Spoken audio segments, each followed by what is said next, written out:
world of deceit, telling the truth is a revolutionary act. It's the David Knight Show.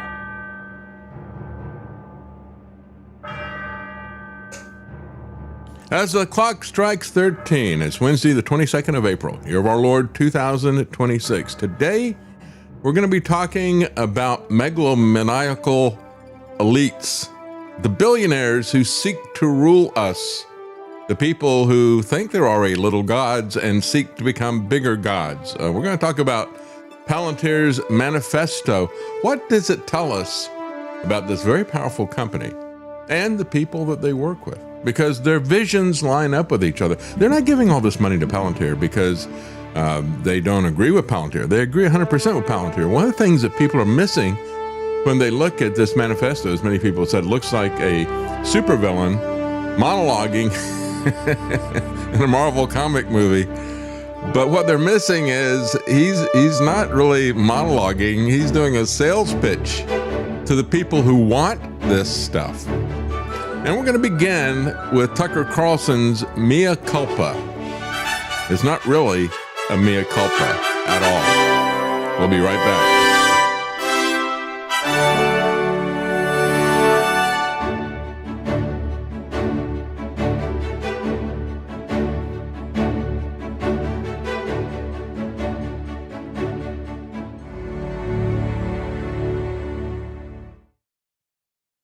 Well, as Reason says, the COVID reckoning, and it hasn't really been a reckoning, has there? It doesn't go far enough. And you know, what we're hearing in all these COVID reckonings, these inquiries that are being done in various places, typically it's like, well, you know, we're sorry, mistakes were made. You know, we did the best we could, blah, blah, blah, blah, blah. And usually they finish it with saying, next time we'll do better and we'll do more and we'll do it sooner. They haven't learned any lessons from this at all. And I guess the question is, when I looked at Tucker, and he did his mea culpa and said, it's not just enough to apologize for people for helping Trump to get into office and supporting this guy and gaslighting the public about that. And I thought, well, what about gaslighting the public on 9/11? What about gaslighting the public on the COVID pandemic and the bioweapon as it was happening? As it was happening. So Trump put in a new team in charge of federal health apparatus, says Reason. Some of them truth-telling contrarians who risk their careers to expose the sins of the old guard. But it's also a messy picture because the man in charge of HHS has controversial theories about the danger of vaccination with little factual basis, says Reason. Well, we can certainly disagree with that. The problem with RFK Jr. is not that he's warned people about the dangers of vaccination. He was right about that. The problem with RFK Jr. is that he sold out for power. And it comes down to doing an investigation, which I think Reason fell on, because they typically they start out right away talking about the history of the FDA, the power play behind the FDA, and how they removed basically people's consent. And that's a key thing, but there also needs to be informed consent. And it has been there to cover that up, to give a veneer of legitimacy and trust to things that should never be trusted, things that should always be investigated. That's the major problem with the FDA. And like liberty, I've said this so many times before because I've seen it so many times. Libertarians will always zoom in and focus on the sins of the government. They will never pay any attention to the sins of the corporations. Just the opposite of the liberal Democrats, who always focus on the sins of the corporations, but will never look at the sins of the government.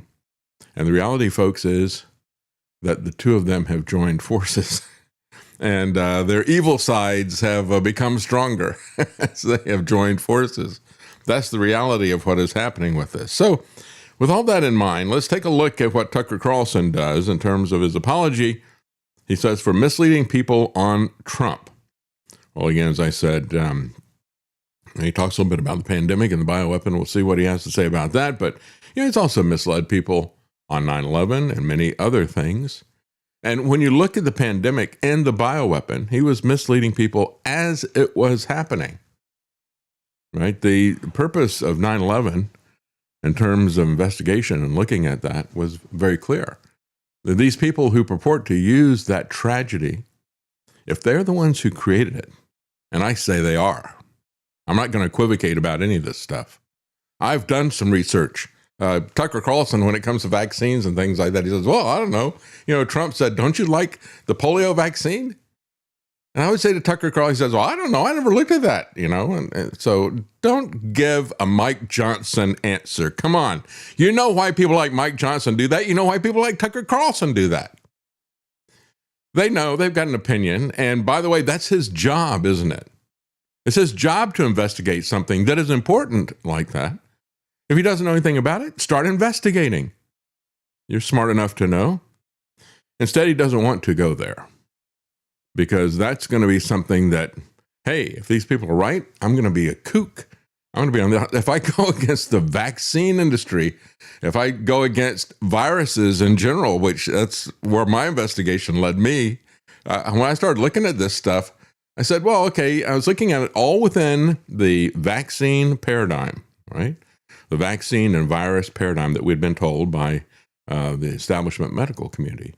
It's like, I looked at it and it's like, okay, within this paradigm, none of this stuff makes any sense. And then you start to look at the paradigm itself, you pull back a little bit further to get a bigger picture, and you see that that doesn't make any sense either. It's got some major flaws in it. And that's when you start seeing the polio stuff and everything, but he doesn't want to go there. And so I'll play for you what Tucker Carlson had to say. You and I and everyone else who supported him. Talking to his brother. Wrote speeches for him. I campaigned for him. I mean, we're implicated in this for sure. Yes. It's not enough to say, well, I changed my mind, or like, oh, this is bad, I'm out. It's like in very small ways, but in real ways, you and me and millions of people like us are the reason this is happening right now. Yes. So I do think it's like a moment to wrestle with our own consciences. We'll be tormented by it for a long time. I will be.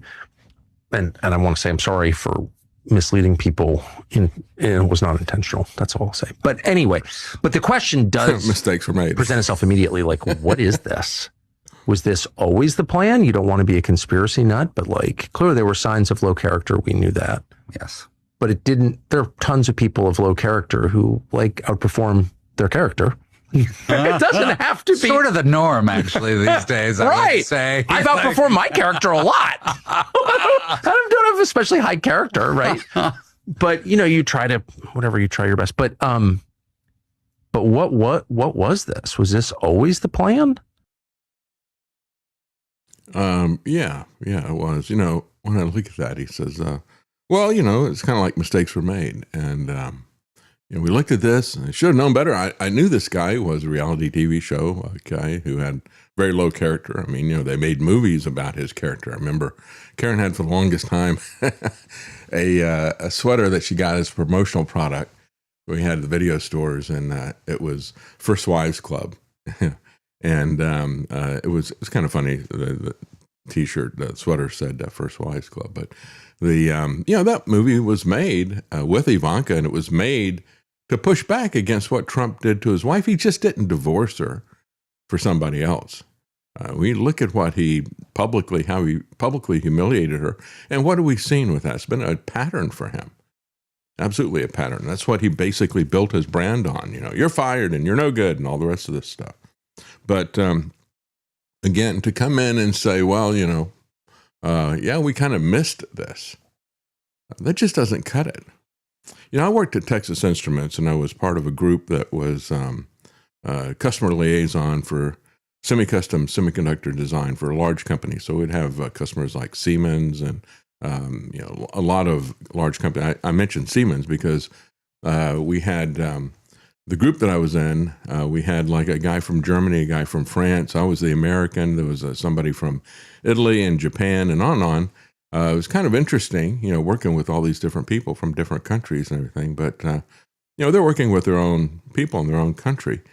And the German case, there was something that happened with the chips. They were defective.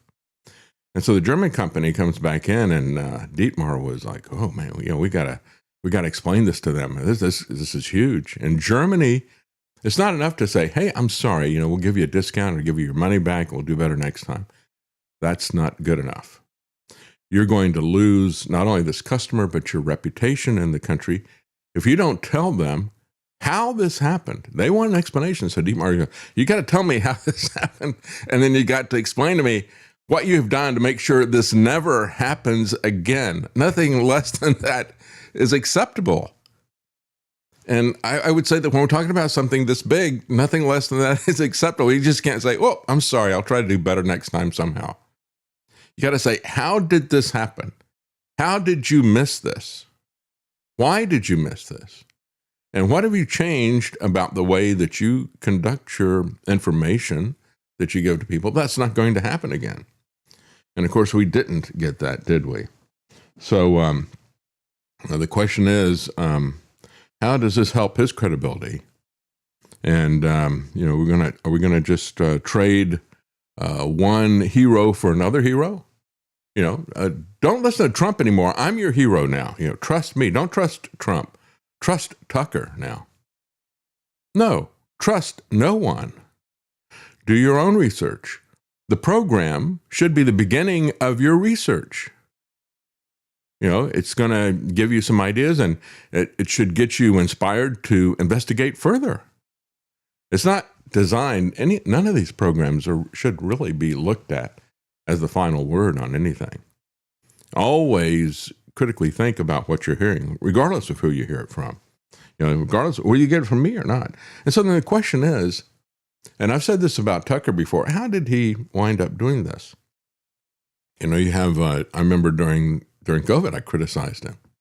He would, they would force him to talk to, what was that doctor that they had? I'm trying to think of his name. Anyway, they had a doctor, and I remember it vividly.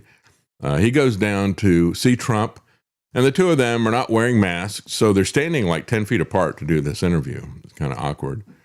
And this guy who's a big pharmaceutical pusher, big vaccine pusher, because that's what Fox is. That's where they make their money. And just remember the one that Woody Harrelson did on Saturday Night Live. He had to do it live because if he'd recorded this, they would have shut it down. But he goes, they gave me this movie script, and I sat down and read it in the park, and nobody would believe this. It's like all the drug companies get together and they buy up all the media and all these government people, and they force everybody to take their product. Anything. I said, that's just too incredible. Nobody would believe that. And that was the punchline. And again, Woody was smart enough to know that he was only going to be able to do that if he was in a live TV situation. Otherwise, that would have been pulled out by the people who have bought all the major networks and the politicians. And so he would throw to this guy. I can't remember the guy's name. It's really bothering me. It'll come to me eventually. Most of the neurons are still there. They just operate very, very slowly. Anyway, he had talked to this guy, and so the two of them are talking, and they go back and forth. And this Fox quote unquote doctor asks Trump, "Are you going to get the vaccine?" And he goes, "Well, I should get it. I want to get it, but if I do it first, everybody will say I'm jumping ahead of the line. If I don't get it right away, they'll say that I'm afraid to take it." So they're talking about stuff like that. And then Tucker, they made Tucker because he made it clear that he was a little bit concerned about it, but he didn't give any reasons for why somebody would be concerned about it. It's like, what, does he not like Albert Bourla, or what's the deal? Why is he reluctant? You should tell people why. You should, if you're so afraid to take this stuff yourself, you should tell people why. I mean, it goes back to the biblical principle of the watcher on the wall. If you see the people coming and you are the guy who's been given the duty to be the watcher, if you don't tell people, if you just run away yourself because you saw it coming and you let everybody else die, it's on you. It's not necessarily, it's on the people who did the killing. It's on Trump and Pfizer or the invading army, but it's also on you. Because rather than tell people, you just ran away and saved yourself. And so he's done that, in my opinion. You came back from that. So he throws to the guy, and it's kind of clear he's giving eye rolls and stuff like this when he comes back. And he has a little bit of an interaction with this doctor. And the doctor says something to him about it, and he says, well, I'm not taking it. That's it. That was his big resistance against what he now calls, accurately, the bioweapon. So it's a bioweapon out there. Well, I'm not taking it. I'm running away. I'm not going to tell people why I'm not taking it. I'm not going to tell people what I saw with this. I'm just going to run away and not take it. How is that the right thing to do? Here's what he has to say about the Trump genetic code injection. You said something really interesting. You didn't take the vax. Thank God. Literally, thank God. Never once considered it. I did neither. So obviously a Thank sham. God. But Trump did and encouraged everyone else to take it and then never apologized, even when it became clear that the vax had killed hundreds of thousands of people around the world. And it's never really been studied in this country, but millions, tens of millions. I mean, it killed people I know. Me too. Still killing people. So I know young men now who took it who have myocarditis and other heart for problems, sure, weird cancers. It was poison. Yes. Look at the cancer rates, look at the fertility rates, like everything about it was a bioweapon aimed at us. Yes. And Trump didn't apologize for that. I don't know, all the things that I've just ignored or forced myself to ignore, whatever. My flaws come out as I remember all of this, and my shame emerges, well-deserved shame. But anyway. Trump is completely absent shame about it. He, to this day, will still talk about the success of Operation Warp Speed, which allowed these things to come to market, which allowed the You know what he said to me? I companies. actually raised it with him because I'm so upset about it. It's just killed too many people and it made too many women infertile, and it's just the most evil thing ever, and it's still on the schedule. And it's so immoral. It's hard to believe this is even happening.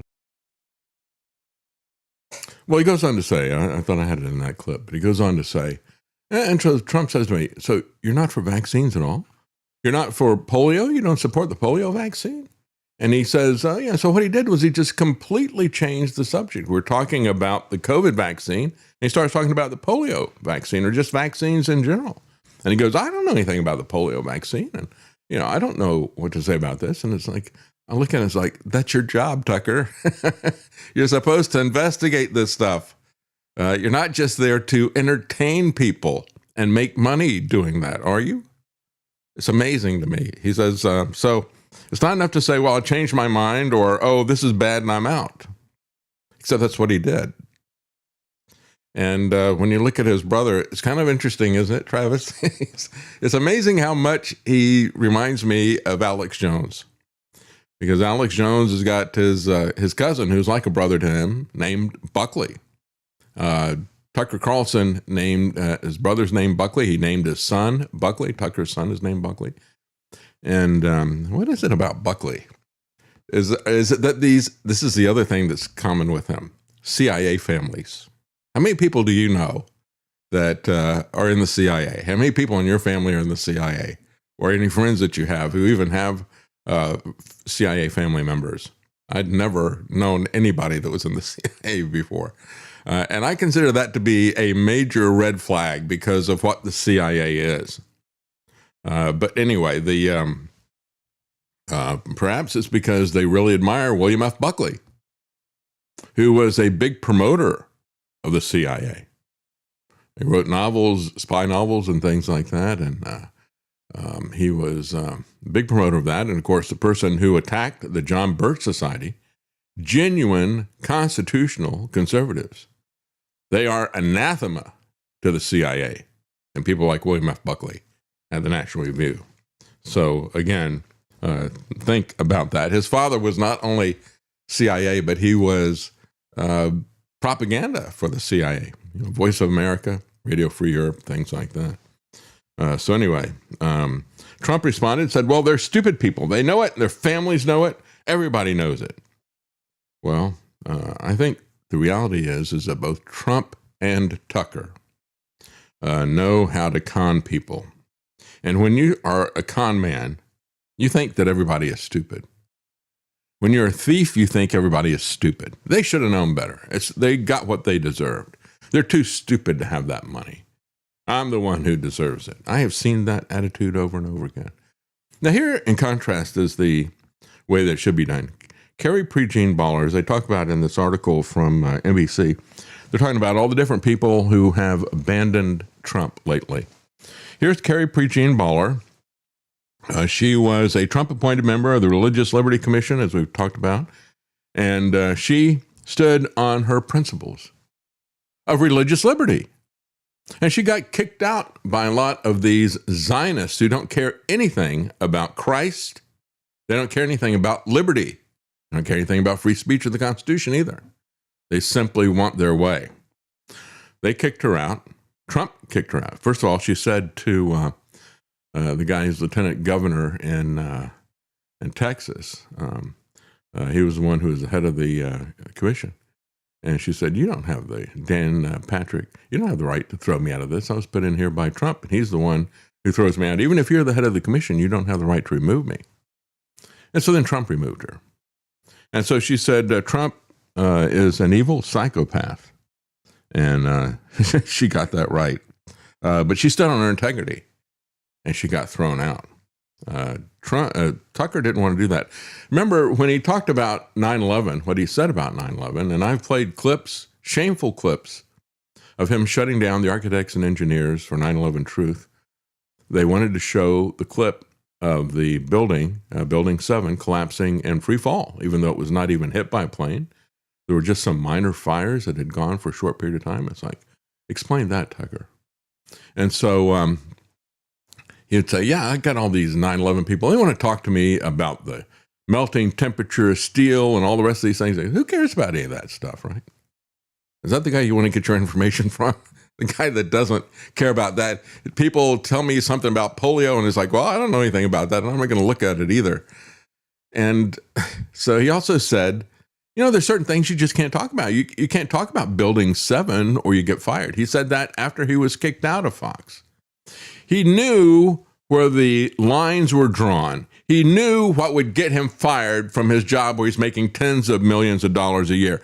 And he chose not to go over those lines, not to warn people about losing their life and their health. He chose to do that. Talk about Mea Culpa. It makes me sick to see people like Tucker and Alex Jones doing this kind of stuff, deliberately deceiving people in order to jump on a bandwagon. They're not leaders, they're followers. They disgust me. They have absolutely no integrity. And so I'm sorry for misleading people, he says. Well, is he going to do it again? Or does he think now that his job is to actually investigate and learn something? Or is it just to come up with sensational stuff to get eyeballs? Again, like that, in that way, he's exactly like Alex Jones as well. So he says he'll be tormented by the decision for a long time to come. Not as much as he should be tormented. Go look at the fathers and mothers who've lost their children. Go look them in the eye if you want to be tormented, if you want to realize what you've actually done. So while we're talking about this, there's an interesting story about AI and its ability to deceive. This is a guy from India. He was a medical student, and he needed some money because it was costing him a lot of money. So he's looking for ways to make money.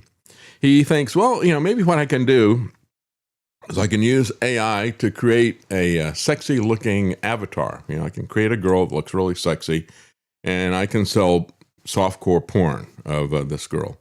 And so that wasn't working because that's just too easy for other people to do as well. So he had a lot of competition in that. And so what he did was he asked, I think it was Gemini. Yeah, he asked Gemini for advice. First, he started YouTube Shorts, and he sold study notes to other medical students, but he just wasn't making any money. So he thought, well, why not use an AI-generated girl using Google Gemini's Nano Banana Pro, and I can sell bikini photos of her online. But then he started posting these generic photos of a beautiful, scantily clad woman on Instagram. He was dismayed to find that none of the content was hitting. So then he asked Gemini for advice. And Gemini says, well, if you create a generic hot girl, you're competing with 1 million other models. So he presented Gemini with a few possible options to help his model stand out. And the chatbot selected one in particular, the MAGA conservative niche. referring to it as, it's such an easy thing, he referred to it as a cheat code. This is like this QFS nonsense. I mean, they're still doing this quantum total BS, but they're doing it now over the Iran war instead of over the election, the January the 6th stuff, which Steve Pieczenik did. And I read that to you, and I said, this looks like it was written by either Steve Pieczenik or the people who wrote Steve Pieczenik's sting lie that kicked off Stop the Steal and all the rest of that stuff. But they're constantly coming up with nonsense like that. So yeah, it is a cheat code to make money. I remember Roger Stone saying after the election, he said, we're going to make a lot of money off the Stop the Steal thing. He was the one who came up with the name Stop the Steal from the first Trump campaign. And he said it was going to be like falling off a log. And it was. And none of them got in any trouble. That should tell you something, shouldn't it? Anyway. The conservative audience, especially older men in the U.S., often has higher disposable income and is more loyal, says Gemini. So last January, this guy created Emily Hart, a registered nurse and Jennifer Lawrence lookalike. He did it on an Instagram account for Emily. He posted photos of her ice fishing, drinking Coors Light, and shooting off a few rounds at a rifle range.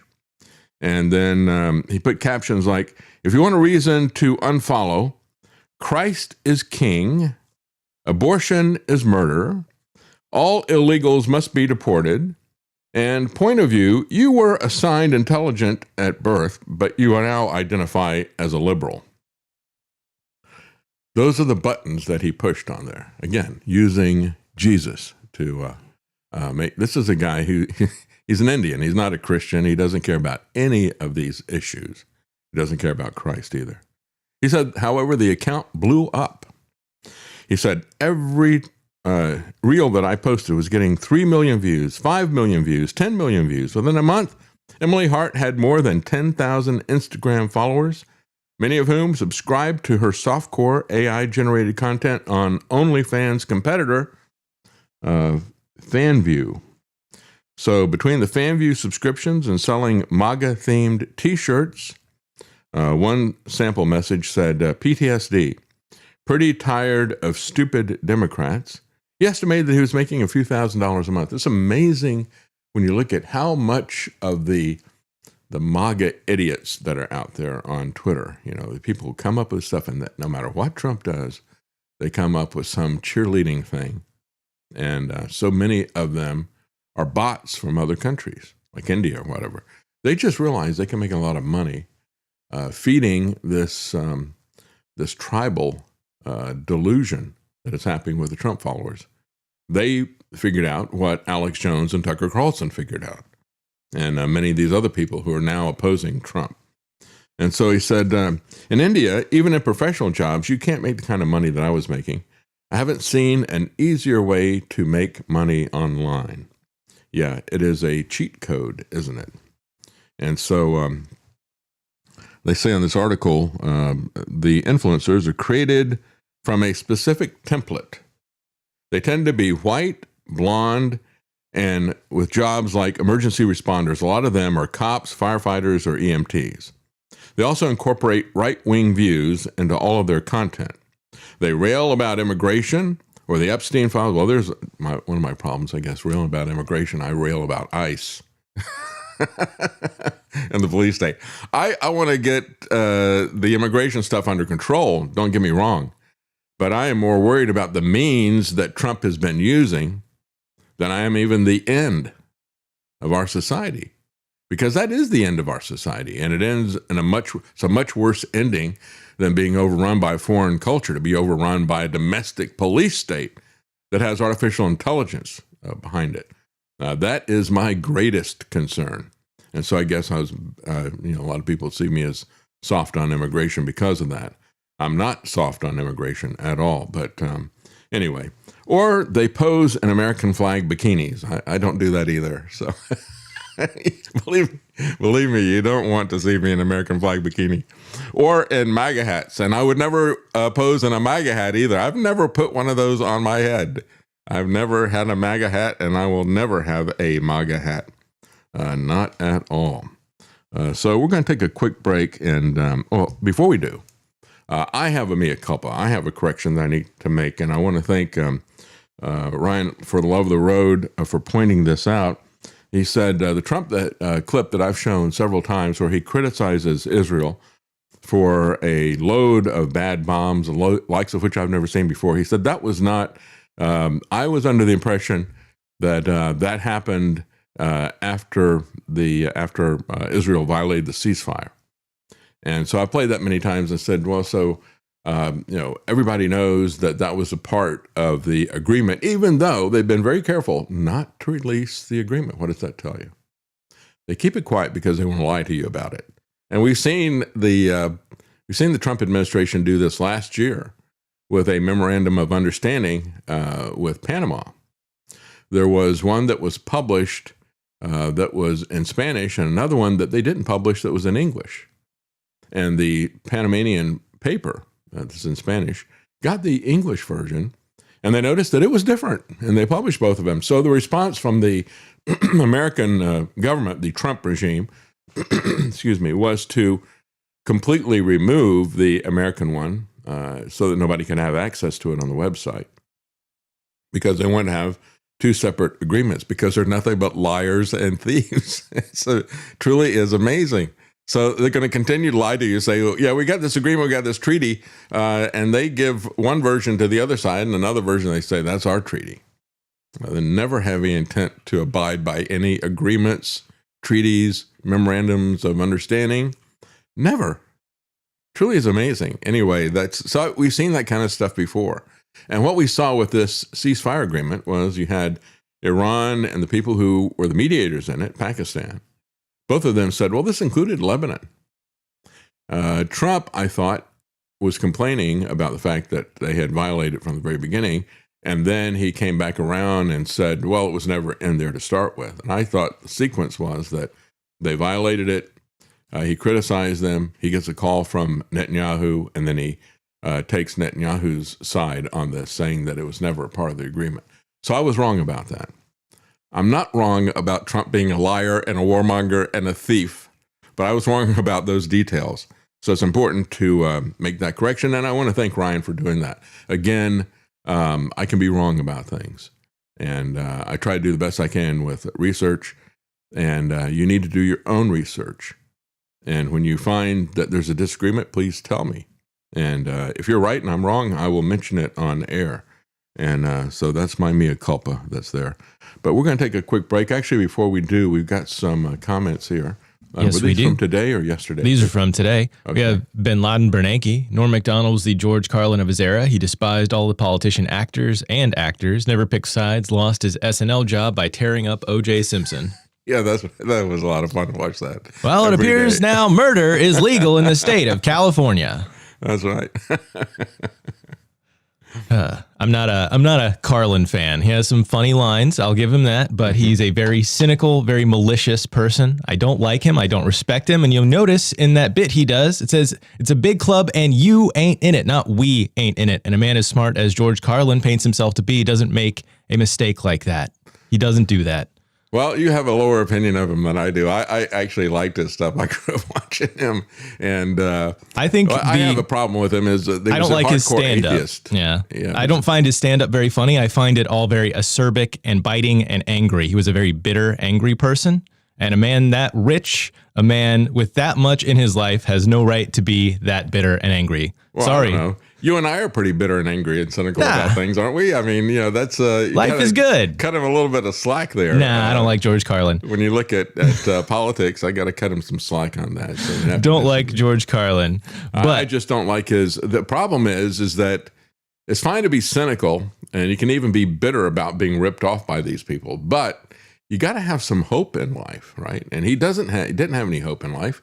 He rejected Christ, and so that. To me, that is the ultimate bike feel. One of the things that's come out recently, Travis, is he used to joke about how he had this immune system that was ironclad because he used to swim in the sewage-laden Hudson River or whatever it was that runs through New York. And it turns out that there's a lot of truth to that. Just saw some articles. Now that about I believe. Now George was right about that. Absolutely was. In the early days, he wasn't that cynical. He was really funny. He had a thing. He was a hippy dippy weatherman, and he made fun of the hippies.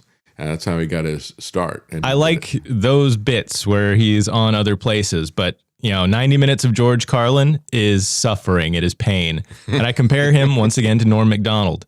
Norm Macdonald died a very painful, very sad death, but he never told anyone. Yeah. He bore that on himself because he's like, I'm a comedian. My job is to make people laugh. Mm-hmm. I'm not going to burden them with my suffering.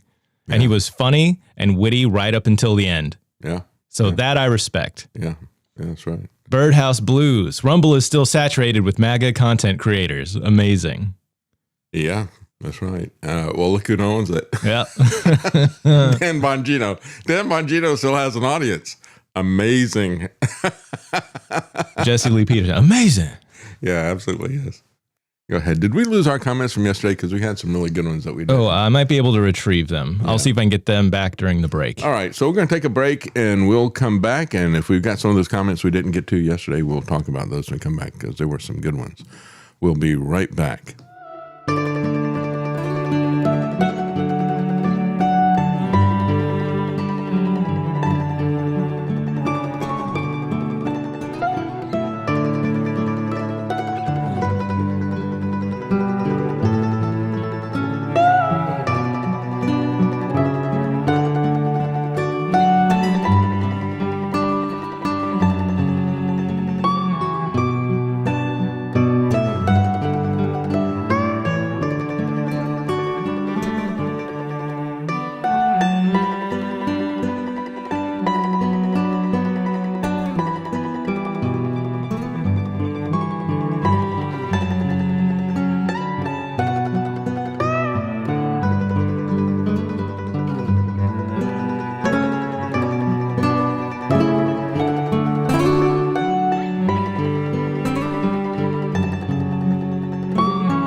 You're listening to The David Knight Show.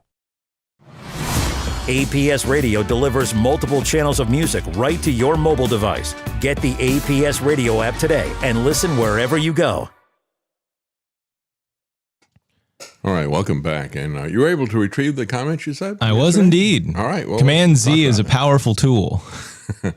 Okay, so let's talk about some of the comments we didn't get to yesterday. That's right, Stealth Patriot. We missed this yesterday, but thank you very much for the tip. He says, I saw a study a few years ago about the psilocybin mushrooms for treating cluster headaches. They had to do it outside of the United States because of the drug classification, war on drug, I feel like a lot of Americans might stop getting cluster headaches if they simply were not in the United States.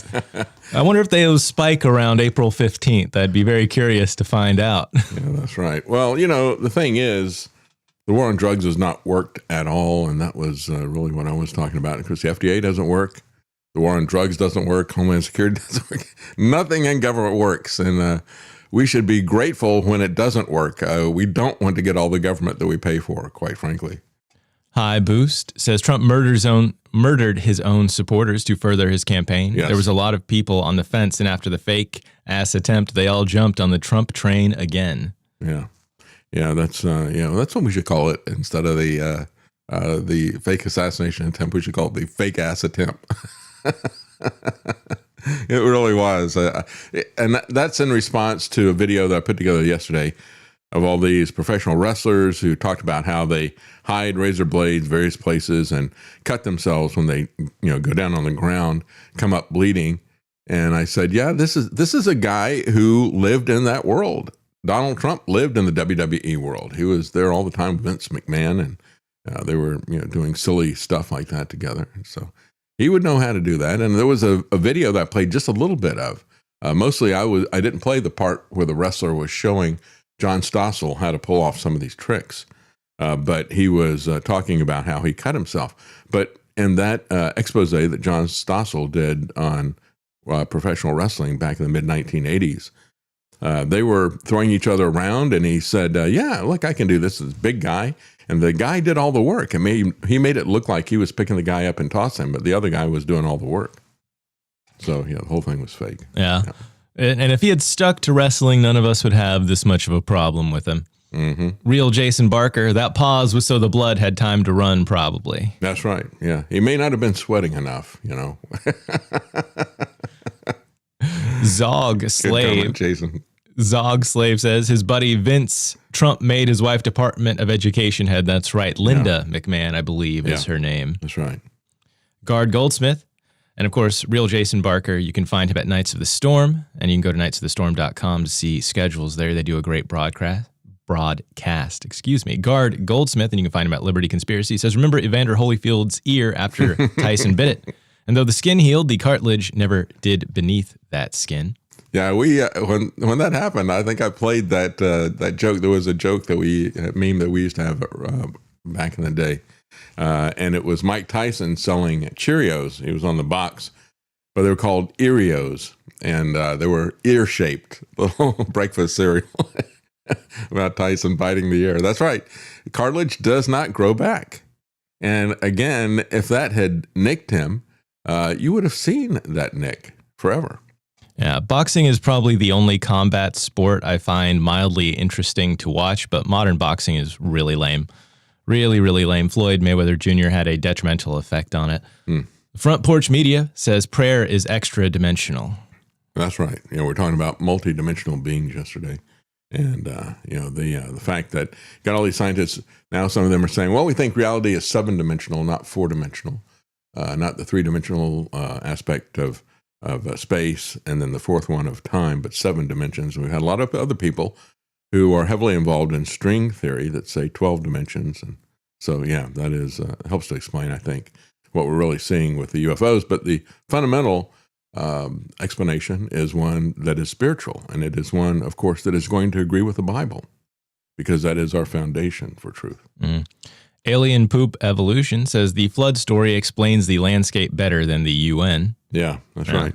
Also, and it is interesting, too, when you look at things like the Tower of Babel. You have secular anthropologists who all agree that that's why do they call that area the cradle of civilization. So it's kind of strange. We had all these different civilizations. We had the European civilization, the Asian civilization, India and all. They all sprung up at about the same time. How did that happen? Why did you go for millions and millions of years, they think, and nothing happened, and then all of a sudden, boom, just like that, you wind up with all these different civilizations at the same time? Well, the Bible has an answer for that. Well, eventually, I guess you just get tired of living in trees or something. Spontaneously generate a civilization just like that, yeah. Also, on the head of aliens, we actually had a very noted UFO grifter commit suicide on the 20th, David Wilcock. So, yeah, I saw his name, and again, there'll be people who say that he didn't commit suicide, but yeah, it's very sad. But when you spend much of your life deceiving people and isolating yourself, it's not a good way to live your life. It's very sad to see that, though. Yeah. Real Jason Barker, my house was leveled by a tornado, but fortunately another tornado came through and built me a bigger one a month later. Yeah, that's the other thing. Tornado in a junkyard, that's one of the easiest ways to refute this idea of evolution. And as one person pointed out, let's say that I got a bunch of papers on my desk and they're all disordered and everything, and I've got the window open, and somehow you got a wind that comes through, and that wind is going to put everything in order. No, that doesn't happen. It takes intelligence, takes design to put that in order. If you add something like wind or chaos or a big bang or whatever to something that doesn't have an intelligence that's ordering it, it just gets even more disordered. That's the reality. They use that example of, if you have infinite monkeys typing on infinite typewriters, eventually they'll, compose all the works of Shakespeare. But the thing is, that misframes it, because a monkey is something that has fingers and could punch a typewriter, has some sort of will there. These forces that they're saying created everything have no will. They're not a monkey at a typewriter. They have no. They have no basis in statistics or mathematics to do that either. Yeah. What happens if you multiply 0 times 0 times 0 times 0? You don't get some infinitely large number. And that's basically what you're talking about, the probability of some intelligent coordinated design and all this stuff. They're right. It is like a Shakespeare novel, but it's not going to be done at random. What they do with all that stuff, Travis, is they basically throw in an infinite amount of time. And so it's a very clever trick. If you can't imagine an infinite amount of time, and who among us can? It's something we can't really even fathom. If you throw that in, then of course, now I guess since I can't understand that, I guess that could be a creative force. I don't know. No, the reality is that you don't get something from nothing. You never do. There always had to be some pre-existent thing, self-existent. That is the very definition of God. And so the atheists don't have a theory that can even stand a logical scrutiny. The only thing that stands scrutiny is that there is a creator God that is above and outside of the system that always existed. That is God. That's why the heavens declare his glory. And day after day, they pour out speech. Yeah, I've said this before, but the Bible makes sense where it's supposed to make sense, and it doesn't make sense where it's supposed to not make sense. Mm-hmm. In the sense of, you can't wrap your mind around the concept of an infinite God fully. You can understand that, there is a God, but he has to be infinite for it to make sense. And therefore, it doesn't make sense because you're limited. We're all finite. There's no possible way for us to grasp these concepts. Yeah, that's right. We have Jason Barker again says, so if we don't stand with Israel, then it would be the end of the USA. More like the other way around. Israel would not exist without our continual welfare to them. That's absolutely right. Well, let's talk a little bit about a guy who is not only a Zionist, but he is also he's somebody who is a technocrat. I think the better term is techno-fascism. I haven't used that because the problem is the left calls everybody that's not on that far left, they call everybody else a fascist. So it's an overused term. It's an abused term. It's kind of lost its meaning, kind of like racist. There are racists out there, but they call everybody racist. So from that standpoint, it loses its ability. Now, he's got an American dream. It's not your American dream. It's his dream of an American empire. And so he put together, this is Alex Karp, the CEO of Palantir. And just to fill you in on the background, you probably heard me talk about this before, but Peter Thiel was the chief venture capitalist who put this together. Alex Karp has been the guy that has run this, and both of them have been fixtures at Bilderberg for a very long time, especially Alex Karp. And he has made all of his money selling surveillance to tools and control tools like that to governments. And so he has put together his manifesto. That's another red flag. Whenever you see somebody put together a manifesto, it says this person is something of a megalomaniac and a narcissist. Because see, that's why I don't keep a diary in case something ever happens, someone finds it. That's what it's going to be called. And be like, manifesto found, and you don't want that headline. Yeah, but especially when you call it a manifesto yourself. And what it is it's a distillation. He did this a couple of days ago. Came out with 22 points. Kudos to him for not having to make it something ending in 0 or 5. That's what people typically do, right? In which case they usually wind up padding it with some unnecessary stuff. But he came up with 22 points, and it is a distillation of what was in his book, The Technological Republic. I thought that was a very important book to read. I got it on the day that it came out, and I talked about it some on the show as well. Nobody cared at all. Nobody cares about that. And I look at Palantir. For the longest time, I thought it's one of the most dangerous things since sliced bread, because they want to slice our society up like the bread slicer. Okay, so I've always been on Palantir, and I thought it was amazing, the hubris and the fact that they basically owned what they were all about. There was a Reason talks about it, and they said, well, there's going to be all these people making all these Lord of the Ring analogies. And it's like, hey, it's the company itself that's making all these Lord of the Ring analogies. They're the ones that came up with Palantir, and that is their their emblem. It's like a crystal ball with a, like a V-shaped thing over which maybe it's the hands on it or something. But I said for the longest time, and it was part of their corporate culture. If you go to their website where they're talking about themselves, they're all this stuff about the Shire and this and that. And I said, no, actually what they're telling you is they are the Eye of Sauron. And if you know the Lord of the Rings, actually, they're really more like Saruman.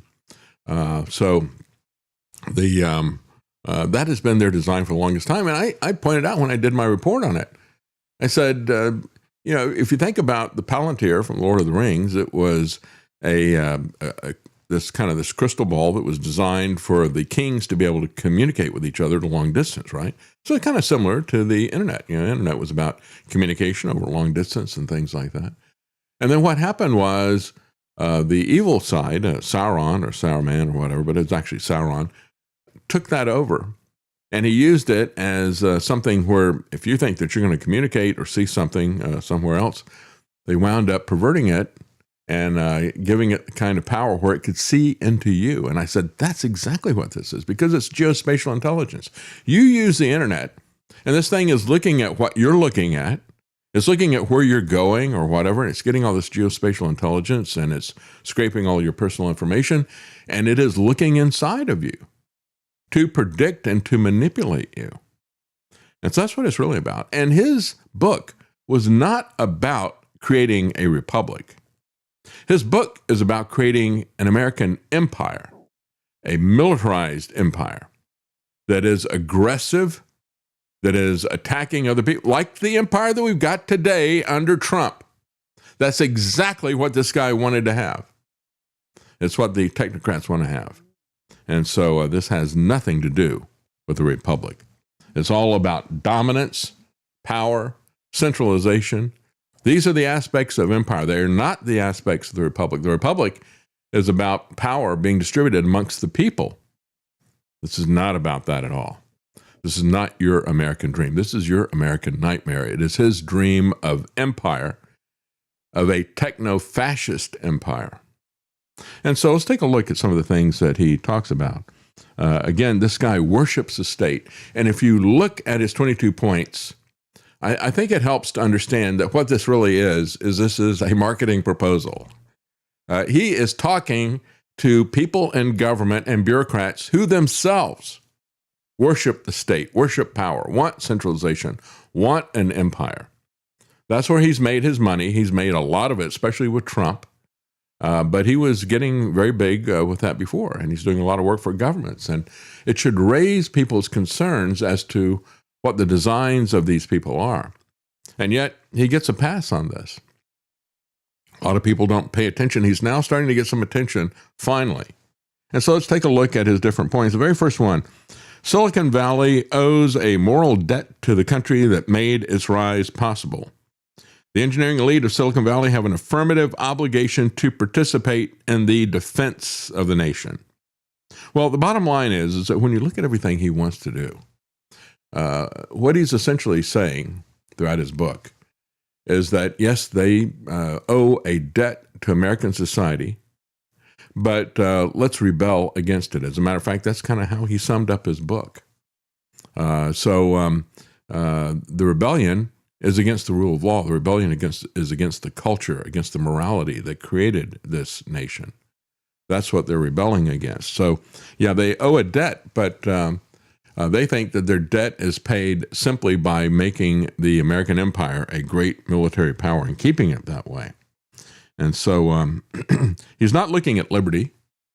He's not looking at the rule of law. He's looking at empire. He's looking at power. And that's the key thing, is, that's the subtitle of his book is about power. And that's the only thing this guy is concerned about. That's why people are saying he's monologuing like a supervillain that's out there. So he says, free email is not enough. The decadence of culture or civilization will be forgiven only if that culture is capable of delivering economic growth and security for the public. So he thinks that if you are not out there trying to dominate other people or make money, then you're decadent, right? And yet the reality is that there's decadence, the kind of decadence that he is turning the other cheek on. He does call out the woke society and other things, because he sees it as weak and as a weakness. Sorry to cut you off. Lance and I are about to trade places, and we've got a comment here that I do want to read from Radisbro. I want to say thank you very much for the tip. And this is about David Wilcock. Says, was that real? Haven't found anything concrete on that. I have followed him for a long time, and his Gaia TV days.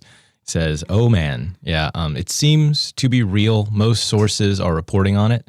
So I do think he has killed himself. Uh-huh. And I saw that he was found dead. I didn't know, allegedly, he called the police, and when they got there, he shot himself. Oh, that's what I've seen. It's very sad. If you would like a good channel on YouTube that does a lot of deep dives into UFO grifters, it's called Truth Seekers Show. You can check that out. He's done a really good job covering David Wilcock and his many scams over the years, but it seems to be real. And again, very sad to hear that. But, well, if he had something called Gaia TV, I've talked many times about the Gaia theory. That is, that's not something that you can put your trust into at all. Well, let's get back to this because we got Joe Slinty coming up in just a couple minutes, and I wanted to get through some more of this. So he says the question again is not whether AI weapons will be built, but it's who's going to build them and for what purpose. In other words, he is selling this arms race idea to the people. Hey, if you don't do it, the other guys are going to do it, and they will rule you. He says national service, and this is one of the things that really got him headlines with this. National service is a universal duty. We should all, as a society, seriously consider moving away from an all-volunteer force and only fight the next war if everyone shares in the risk and the cost. Well, how about we ask the question of what the purpose of the war is? Is it justified or not? None of that kind of stuff ever comes into play with these people. They have absolutely zero understanding of a just war. And of course, the empires always love slaves. So yes, you should be enslaved to fight the wars that they want to do. He also says that the limits of soft power, of soaring rhetoric alone have been exposed. The ability of a free and democratic society to prevail requires something more than moral appeal. Really. It requires hard power, and hard power in this century will be built on software. And he keeps coming back to that theme where he talks about, the previous power distribution was over nuclear power, nuclear bombs, right? And so now we have to make it over artificial intelligence. That's the new nuclear bomb. Well, if you're going to make your hard power based on software, I'm sorry, why do we call it hardware? Why do we call it software? Well, hardware is fixed, isn't it, right? It is a fixed physical thing. The software is not. It's kind of ephemeral. It's constantly changing. It's volatile. It's constantly being manipulated and that type of thing. That is not the basis for anything that is real. That's why we talk about the difference between hardware and software. And we see it all the time. I mean, just, look at your phone. You get an update and all of a sudden it's busted. Or we're going to put all of the military under software control and it gets hacked. Or we have an error in it and we take it down ourselves without knowing it. It's not the basis for anything, but it's what he's selling. That's why I said, if you understand what he's doing, it's some very dangerous stuff. I think the most dangerous aspect of artificial intelligence is the way to be co-opted by government, especially by the military and by the police state. That's what we should be concerned about. We've got Jack Dorsey out there. You've got, I'm just going to summarize some of the stuff because we've got to go really quickly. Jack Dorsey is saying, well, he's just fired about 40% of his company. He went from 10,000 employees down to 6,000. And he says, I want to use AI to make sure that I'm only like 2 or 3 levels different from any given employee. And I want to get that down to where it's just 1-to-1. Well, if he keeps going the way he's going, he'll be down to just 1 employee pretty soon. Fire everybody, just keep his AI bots around him. But you've got Mark Zuckerberg kind of doing the same sort of thing. He's working very hard to make a 3D avatar that's going to look very real, turn around and, as it turns, it'll have a side profile and all this kind of stuff. You talk about the ultimate narcissism. And the purpose of that, he says, he's going to imbue this AI avatar of himself in a full 3D representation. He's going to give it all of the way that he thinks and so forth. So you'll be able to ask Mark, what should I do about this? What do you think about this? And his avatar, his AI, will tell you what he would like for you to do. I mean, you talk about the ego of these people. It truly is astounding. And there was, let me just throw this in as well, there was also a story about an AI store that a couple of guys who have a business, AI business that they want to help people with AI that's going to help them manage their store. So what they did was they set up a credit card account, put $100,000 on it, and then turned it over to AI and said, you start up your store with this, small retail store selling candles and some things like that. So it came up with its own design, did its own website, did some of the other stuff like that. And they said, yeah, it did a pretty good job. Problem is, first day, it forgets to staff any humans. So there's nobody in the store. And so, yeah, this is kind of a characteristic of AI slop. They can do all these, can design products, can do a store layout and all this other kind of stuff, advertising, website. But how do we get the product on the shelf? And how do we handle people coming through the door, the actual, where the rubber meets the road type of thing? So there's some major blind spots in all this stuff. But the key thing that I took away from Alex Karp's book, which was really frightening, and we've seen some very frightening proposals from this guy. I mean, he gets uncontrollably excited about the money that he's making, about the people that he's killing. I mean, we've seen clips from this guy where he's boasting about that. Yeah, we're going to wipe those people out. You're going to criticize Israel, we'll just take you out next time. That's what should let us do. And of course, he's been working very hard with ICE to identify people, because that is the prototype for the police surveillance state, what ICE is doing, and Palantir is right there. His contracts have exploded under Donald Trump. And so he puts stuff in like this in terms of, again, I said this is a best read as a marketing document to the people that he's selling stuff to. He says, public servants need to be our priests. Our priests? He says, we have had a lot of priests and pastors who have abused children, haven't we? So I guess it's a little bit of an overlap in the Venn diagram. And any business that compensates its employees in the way the federal government compensates public servants would struggle to survive. Now, if you are a bureaucrat, don't you want to buy product from this guy? He's on your side. He wants you to get a bigger salary. And if you are one of the people running the government, he thinks that it is that you deserve more grace. He said, we should have more grace to those who have subjected themselves to public life. The eradication of any space for forgiveness, a jettisoning of any tolerance for the complexities and the contradictions of human nature that are there. So yeah, let's just give these guys, let's cut them some slack. It's a tough job. And Bill Clinton and Trump, they just need to blow off some steam and go to Epstein Island, right? We shouldn't judge them. Don't judge me, bro. So we should cut them some slack, and we should understand just how important they are. We should understand that the bureaucrats are priests. I mean, do you know what a priest is? A priest is somebody that was supposedly representing you to God, in a sense, a go-between between you and God. So is he the God that we're going between? I don't know how he envisions that, I should say. But he says, no other country in the history of the world, has advanced progressive values more than this one. The United States is far from perfect, but it is easy to forget how much more opportunity exists in the country for those who are not hereditary elites than in any other nation on the planet. And talks about how it's made possible an extraordinarily long peace, except it hasn't, right? We have been at a constant state of war since the end of World War II, and it's because we are an empire. We're not talking about pulling up the drawbridge and living on our own. That was not what the founders wisely were talking about. They said, let's have peaceful commerce and relations with people, but not any entangling alliances. And we don't want to get caught up in their wars. Certainly, we don't want to start a war. I mean, that was just understood. And so he said, we need to applaud those who attempt to build where the market has failed to act. Why did the market not act? Was there no demand or interest for this? Is it because you're pushing and making a lot of money off of something that nobody wants? I really don't understand what he's doing. By the way, you know that Gerald is joining us, and has he not joined us yet? He is not. Oh, okay. All right. Well, let me know when he does.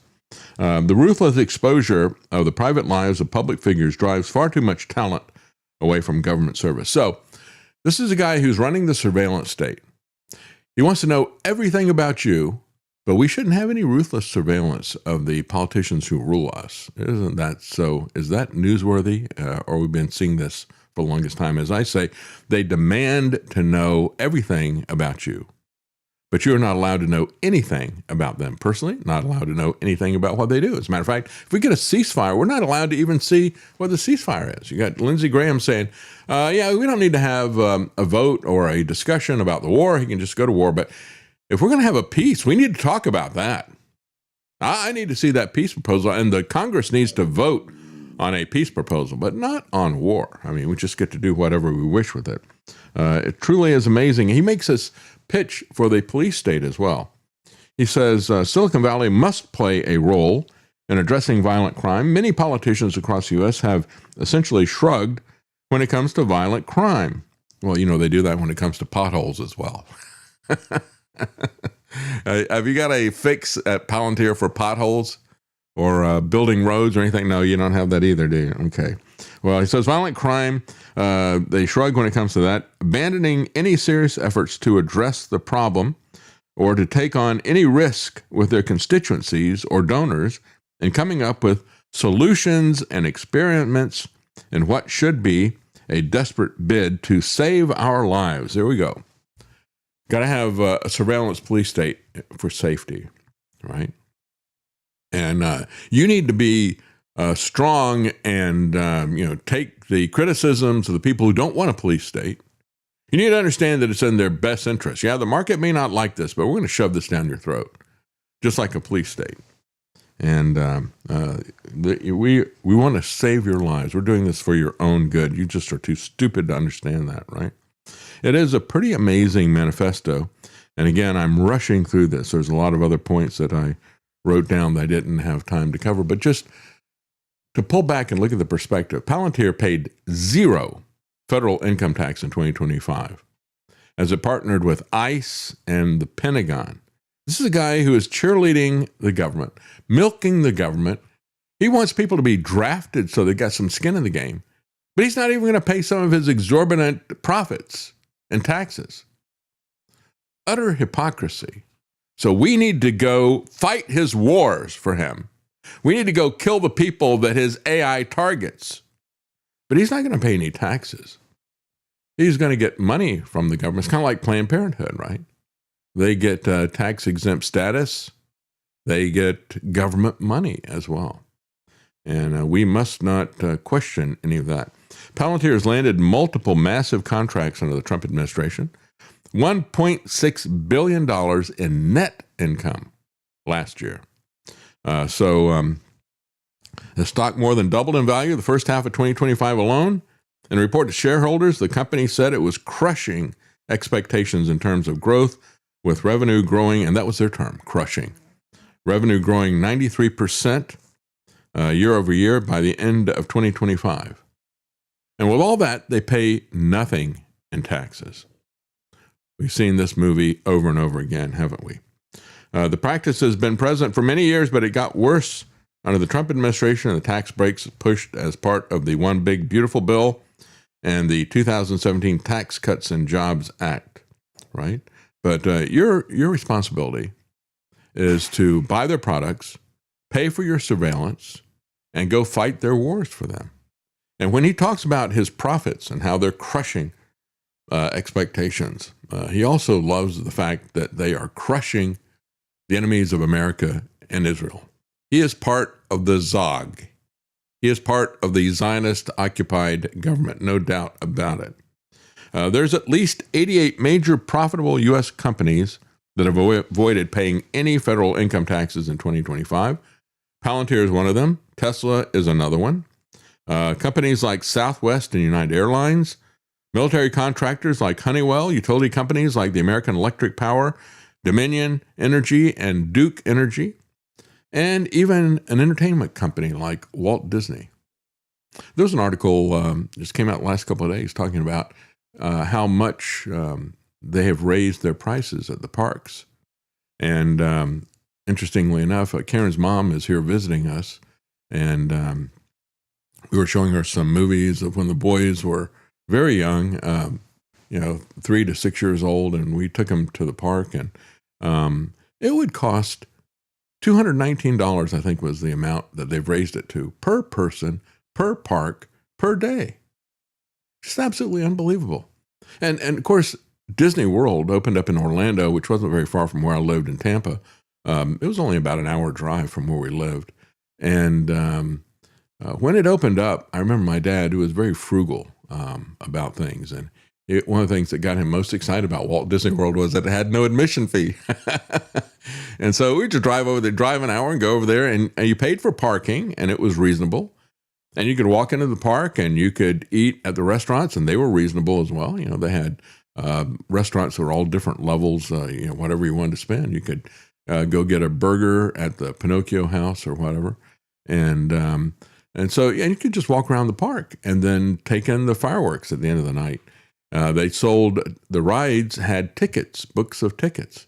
And so you could buy a book and you could use it multiple visits. You didn't have to, it wasn't until Michael Eisner came in that they had this big fee, and now all the rides are free once you get in. And then that created a problem because when you start to make stuff free, everybody piles in on it. The tickets were a way to ration things, and then you wound up with such a big line that you couldn't get into anything. But that's just typical of what is happening. Look at how the price of that has gone sky high. I mean, we couldn't afford to take the kids to see that today. Not that I would want to, because of what Disney has become. But they pay zero taxes.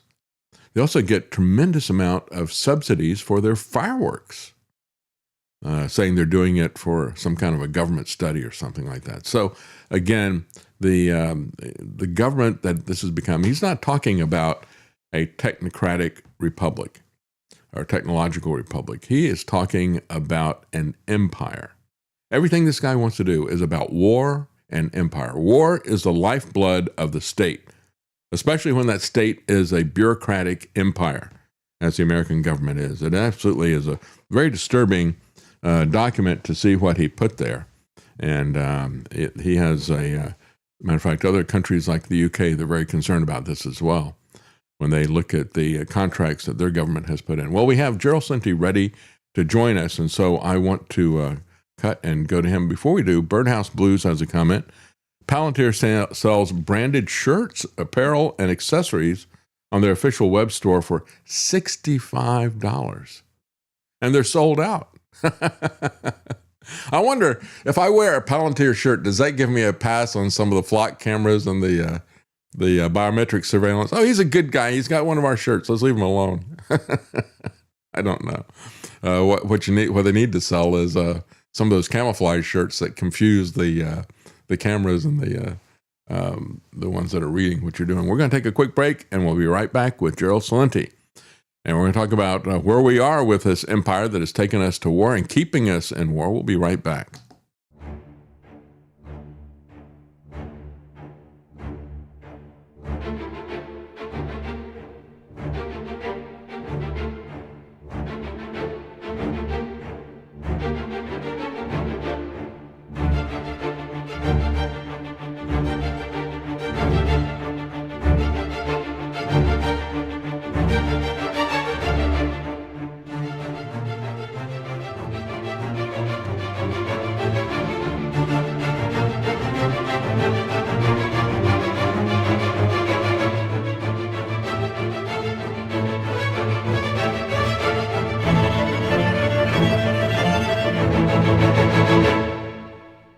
You're listening to The David Knight Show.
You're listening to The David Knight Show.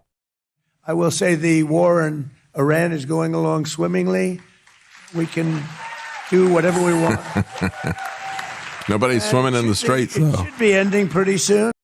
Yeah, ending pretty soon. Well, CNN put together a montage of how many times has Donald Trump told us that the war is going to end pretty soon. Here we are, 8 weeks into the war that was going to last for 3 or 4 weeks. It's going to be finished pretty quickly. I do see a deal in Iran, yeah. Mr. President. Could be soon. We are going to finish the job, and we're going to finish it very fast. We're getting very close. I think it's close to over, yeah. I view it as very close to over. I will say the war in Iran is going along swimmingly. We can do whatever we want. And it should be ending pretty soon. Yeah, it should be. It shouldn't have started in the first place, but that's where we are right now. We're still trying to get some audio with Gerald, and we're having some issues with it. So we're going to talk about the war as well as the economy and gold and other things like that when we get Gerald on. But when you look at what Trump is doing, I got to say, I'm getting so sick and tired of the lies from this guy and the fact that he's changing his story constantly. As one article, I think it's from RT, put up, he told 7 lies in just one speech, constantly flipping positions on this stuff. It's not just Taco. The guy is constantly throwing out false narratives just to see how people are going to react to it, or for his own aggrandizement, or to try to make things more popular. I saw yesterday on the Drudge Report, the headline, they had a picture at the very top of the Drudge Report. They had Trump and Jimmy Carter. And they said, Trump has now approached the popularity of Jimmy Carter. I've been saying that for a long time. I've said for the longest time, haven't I, that Trump was going to be the Jimmy Carter of the GOP. As a matter of fact, I think he's going to be worse for the GOP than Jimmy Carter was for the Democrats. And for good reason. Jimmy Carter was horrible. His policies were horrible. He had this general malaise of, well, we're failing and there's nothing we can do about it. We're in decline. Well, Trump is out there boasting about how everything is successful, and yet people can see exactly the opposite is true. And that's even more damaging, I think, because then, when you know that you're being lied to about it, you see the reality of what is happening there. And, of course, he's not a nice person either. By all accounts, Jimmy Carter came across as a nice guy, but certainly not Donald Trump. So I think he's going to be far more of an albatross around the neck of the Republicans than Jimmy Carter ever was, and for good reason, I think. So his messaging on Iran has shifted in 3 days since he said that Tehran agreed to everything. He says they don't have any capability to shoot down our planes, and then immediately you have several planes that have been shot down right after that happens. They don't have any missiles left. Then they do a big barrage of missiles. They can't close the strait. Only I can close the strait. Then you have American ships and other ships that are fired upon. And so, again, we immediately see everything the man says is a lie. And so I think instead of taco, they should say tell. It's kind of a tell, just like when he says that something about 92%, that's the number that he always throws out when he's just making it up. It's 92% finished, the war is. Or whatever. He always throws that out there. I think it should be, instead of taco, it should be tell. Trump, everything is literally a lie, right? That is the tell. So again, the president has shared contradictory statements. That's the way CBS News puts it. Because now they're owned by one of his donor owners. And so you don't want to say that Trump is lying. You just want to say he has shared contradictory statements. It's kind of like what happened with the Bezos satellite. They put it up, they got it in the wrong orbit, and it's going to have to fall down from the sky. So they don't say we got it in the wrong orbit or we screwed up. They say it was in a suboptimal position and it's going to have to be returned or whatever. They'll always couch it in some flowery language to try to hide the meaning, but he's not sharing contradictory statements, folks. He is flat out lying. Telling the New York Post on Monday morning that the U.S. delegation, including Vance, would arrive in Islamabad Monday night, but after the president said that a White House official said the U.S. delegation had not even left yet, but rather it plans to travel to Islamabad soon, We don't know when, but soon. He says it's already going to be landing there today. Without a date given, Iran said Monday that it has no current plans to return to the peace talks. So again, nothing, why cover somebody who is a known liar when there's absolutely nothing that the guy says that is true? Friday afternoon, April 17th, Trump says Iran has, quote, agreed to everything. Then Friday evening, Trump says, I don't think there's too many significant differences still with Iran. Well, wait a minute. You just said they agreed to everything. Now you're saying, well, we got our differences, but I don't think there are too many that are significant. The president said little about Iran on Saturday. Then on Sunday morning, April 19th, Trump said that without a deal, the whole country is going to get blown up. We've heard that before as well. Then Sunday morning, Trump says if Iran doesn't take a deal, the U.S. will knock out every single power plant and bridge. And he says, no more than Mr. Nice Guy. We knew that when he got elected president. There was no more Mr. Nice Guy from anybody there. Monday morning, April 20th, Trump says, if the ceasefire expires, and a lot of bombs are going to start going off. So again, I really am getting tired of reporting every phony statement that this insane clown puts out there. None of it is true. It's just ridiculous. The entire world is watching an insane U.S. president destroy the global financial economy. That's the headline from Brian Shahavi at Health Impact News. And he's absolutely right. He just jumps from one insane thing to the next.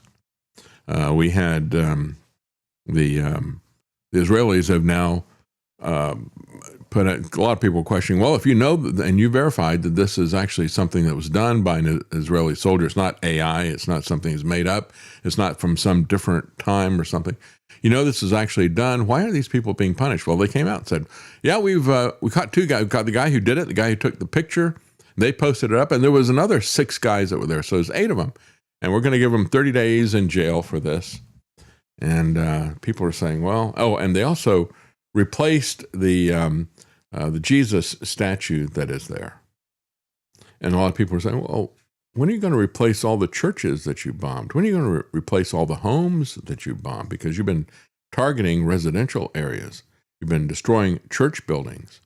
And when you look at it, the absolute hatred that the IDF, the Israeli Defense Forces, have for Christians, for Christianity is endemic in Israel. You want to talk about racism and hatred? This is not simply hate speech. This is actually hate and violence that are directed to Christians from Israel, just like the Muslims do. And yet even more so. You have in other Muslim countries, before the U.S. goes in and before Israel goes in, you have for thousands of years in Iraq and Syria and in Lebanon, you have Christian communities that are there, even though they're under Islamic rule.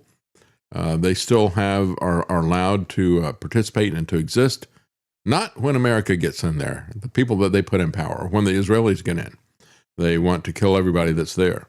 And so part of the fallout that has come from this continued war from Donald Trump is a new restored nuclear arms race. And now everybody realizes that, hey, if I don't want to get attacked by these thugs in America, or if you're in the Middle East, by Israel, if I don't want to get preemptively attacked by this gang of criminals and pirates, I need to have some way to protect myself. And the nuclear weapons are a political weapon, really, as many people pointed out. Not so much that people would use it because of mutually assured destruction, but it is at least a deterrent against that kind of aggression. It's the only credible deterrent that anybody's got. So the reality is that if Trump says that the purpose of this was to stop nuclear proliferation, it's done just the opposite. You got people who are part of the nuclear non-proliferation treaty that are getting out of it. And of course, Israel was never a part of that, but some of the people who were are pulling out now. Many other countries are saying, hey, we need to have nuclear weapons. It's the only way that we can defend ourselves against the United States. So the world is at risk of a fresh nuclear arms race, said the head of the UN's atomic agency. And are we ready to have, we got the audio now? Well, I'm not going to go any further. I'm going to cut right to Gerald. Sorry, Joel, we had some audio problems. I'm not sure what happened, but I understand they're fixed now. Can you hear me? Okay, yeah, could you hear me? Yeah, I got you. Yeah, we're good. All right. We're good. Yeah, thank you for joining us. Again, Gerald Celente, trendsjournal.com, and you can find samples of that. You can see the covers there at trendsjournal.com, and you can see some samples of the articles, and it is very important information in terms of trends, and you can save 10% off with the code NIGHT. Thank you for joining us, Gerald. Always great to have you on. Thank you. Yeah, the 10% off is the grand total of about $2.50 a week. Wow. And it's about 200 pages, and we're giving people what they're not getting in any other magazine in the world. That's right. And I'm not making that up. Go to YouTube, look at the comments of the people that subscribe. It's a great resource, and it's a really nicely produced online magazine as well. It really is. And you can listen to it as well if you don't want. You could print out the PDF, et cetera. Mm-hmm. I was listening to before we got cut off, and every day it's another lie coming out of Trump's mouth. And isn't it amazing? He gets away with this in front of everybody's eyes. Yeah. That he gets away with it. Heil Hitler. It is, yeah. And if you're the guy that's in the crowd, we've all seen that picture, the circle around him, he's standing there. He's the only one that doesn't have his arm up in the air to Hitler, right? They eventually got to him as well. That's kind of what it's been in the media's space, hasn't it? And again, it's, our economic update that went out yesterday, we go fake or real, lies or truth. And we go to yesterday's edition of CNBC and read the article. This is Monday we're talking about. Oil falls as investors assess messaging on Iran peace talks ahead of ceasefire deadline. Mm-hmm. Mm-hmm. Trump said in an interview on Monday, you ready? Mm-hmm. That bombs will start exploding inside Iran if Tehran refuses to agree to the U.S. terms to permanently end the war. Asked by a reporter from PBS News about what can be expected if no deal is reached, Trump said, this is his quote, "Then lots of bombs start going off." Yeah, he's got it all worked out, hasn't he? Yeah. That was Monday. Yeah. And then we go on to say, this is on Tuesday. Mm-hmm. This is what CNBC headline published at 8:40 a.m. Eastern time on Tuesday.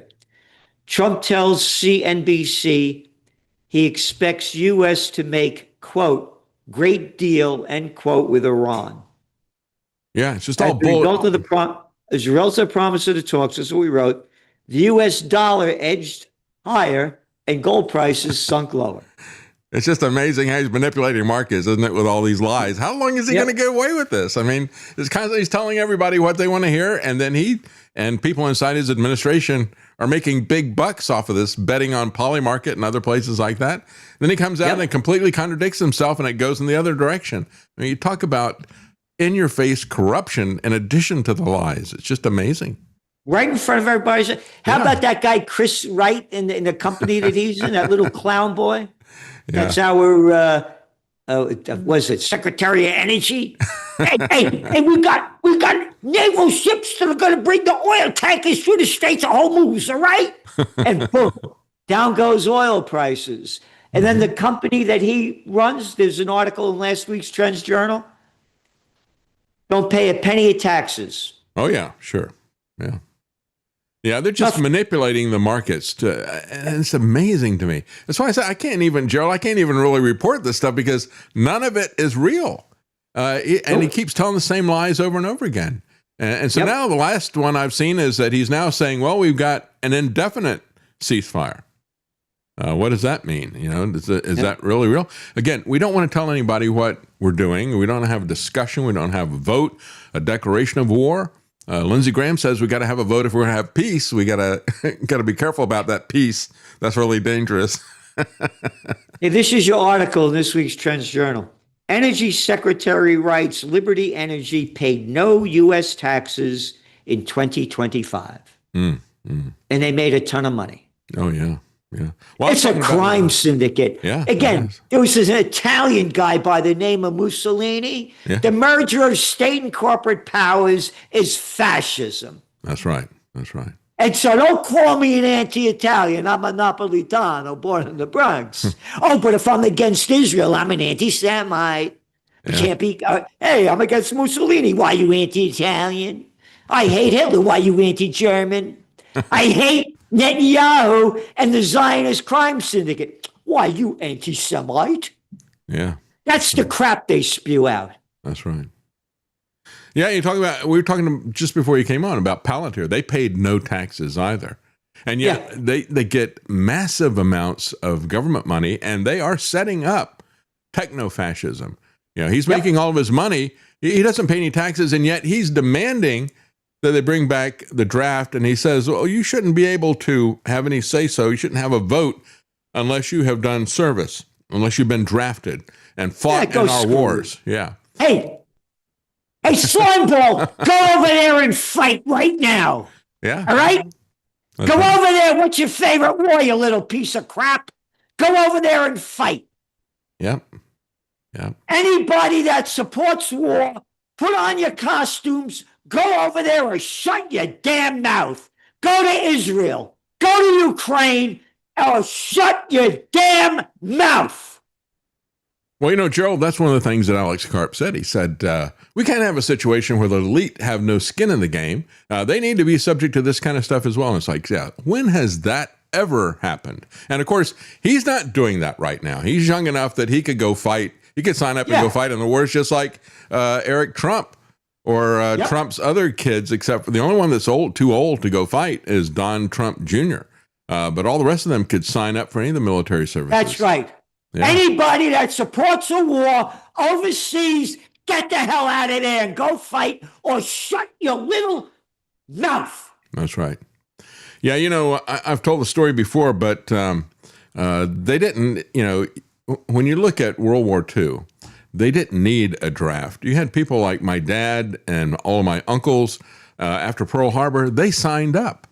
They didn't need, they believed that they were defending the country, and they all signed up for the war. They didn't need to draft them. And if you've got a justified war, or people think that it's justified, and maybe you've got a false flag to make them think that, but if they think that the war is justified, they will sign up. So maybe what we ought to do is go to a situation where we don't have anything other than a volunteer army, where people sign up if they think the war is justified. How about that? That would be our referendum that we have on a war. If you think that the war is justified, you can sign up to go fight for it. Otherwise, if you don't have any soldiers, you don't have a war. Well, look what's going on in Germany. Now they want to put back the draft. Yeah, yeah.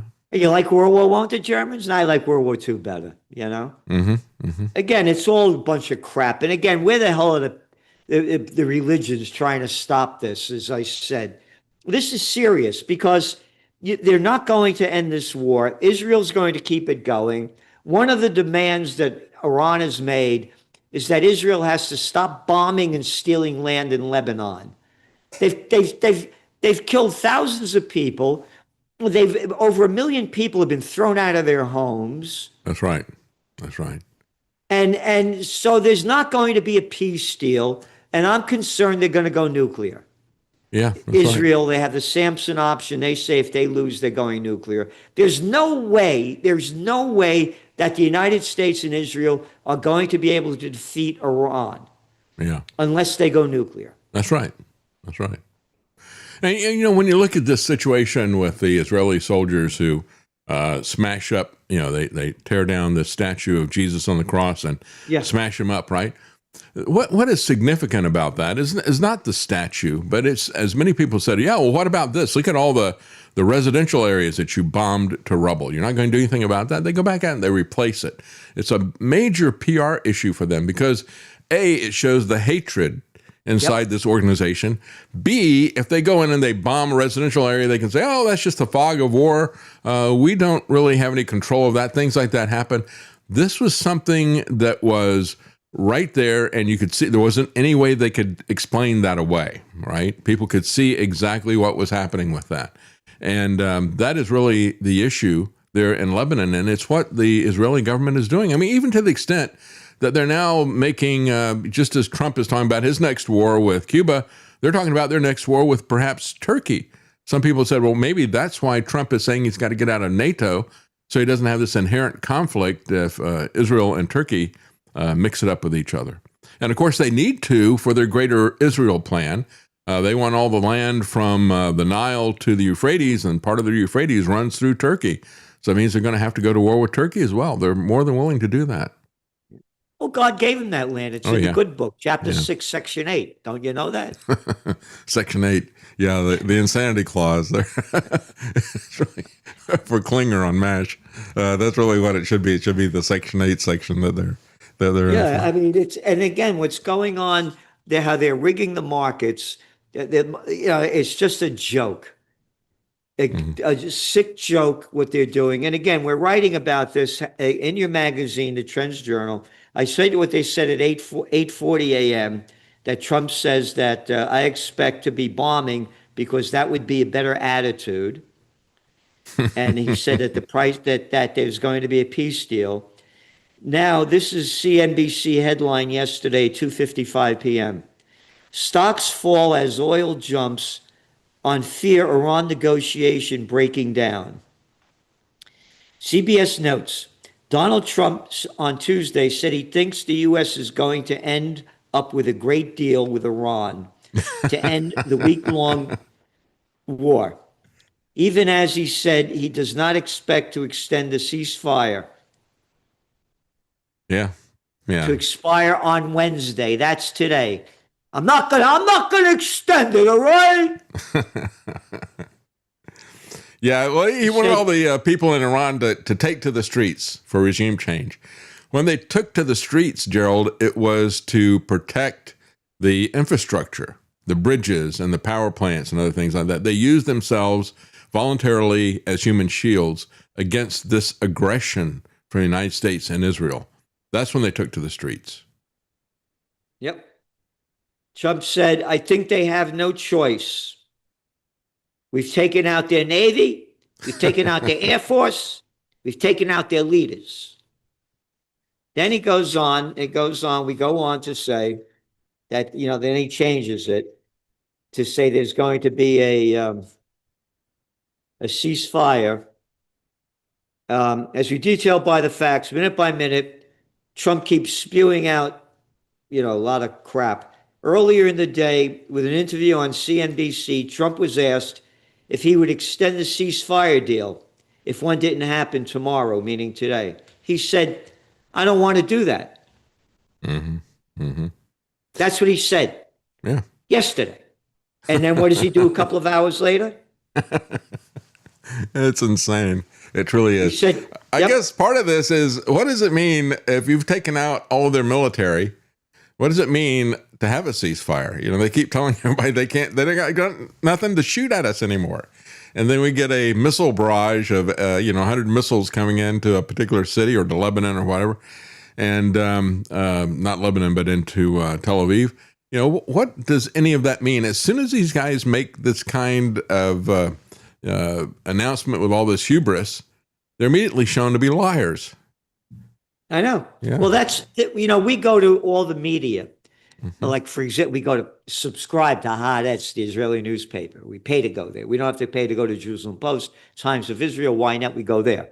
We go to Tehran Times.